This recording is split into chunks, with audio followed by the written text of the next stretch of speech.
గ్యాసే దొరుకుతలేదంటే gas ధరలు ఇప్పట్లో పెరగవంటాడు.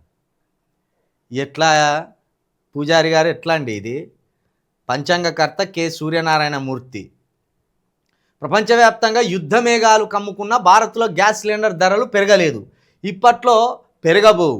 భవిష్యత్తులో ఏం జరుగుతుందో ముందే ఉంచే దృక్పథం ఉన్న దూరదృష్టి కలిగిన మోదీ నాయకత్వం ఇందుకు కారణం.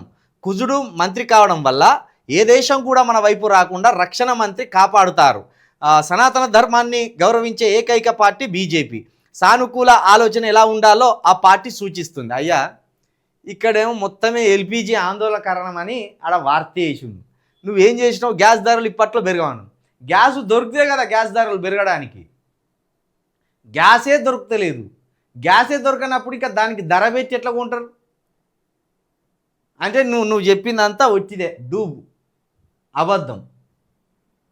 ఇక నువ్వు మరి ఇది చెప్పే బదులు ఆ బీజేపీ పార్టీలో చేరితే ఏమన్నా బీజేపీలో ఒక పదవాన్ని ఇచ్చు కదా కె సత్యనారాయణ గారు.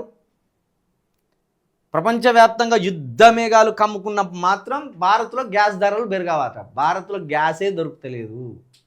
గ్యాసే దొరికినప్పుడు గ్యాస్ ధరలు ఎట్లా పెరుగుతాయి? సనాతన ధర్మాన్ని గౌరవించే ఏకైక పార్టీ బీజేపీ అట. అన్ని పార్టీలు గౌరవిస్తాయి. బీఆర్ఎస్ గౌరవిస్తుంది, ఇప్పుడు మా కవిత గారు గౌరవిస్తారు, అందరు గౌరవిస్తారు సనాతన ధర్మాన్ని. కాకపోతే మీరు చెప్పే దాంట్లో ఎంతవరకు నిజం అనేది అసలు సిసలు సమస్య. గ్యాస్ ధరలు పెరగవని నువ్వు చెప్తున్నావు, గ్యాసే దొరుకుతలేదు. నువ్వు చెప్పేది నిజమైతే ఏం చెప్పాలి? గ్యాస్ దొరకదు అసలే. ఇప్పుడు ఇరాను ఇజ్రాయేలు అమెరికా యుద్ధం ముగిసేదొక గ్యాస్ కొరత ఉంటుంది. గ్యాస్ వల్ల ప్రజలు ఇబ్బందులు పడతారు. ప్రభుత్వాలు ఈ గ్యాస్ కొరతను తీర్చే ఆలోచనలు చేస్తలేరు అని ఇట్లా చెప్తే మన ప్రజలు నమ్మే పరిస్థితి ఉంటుంది. మీకు కూడా గౌరవం ఉంటుంది.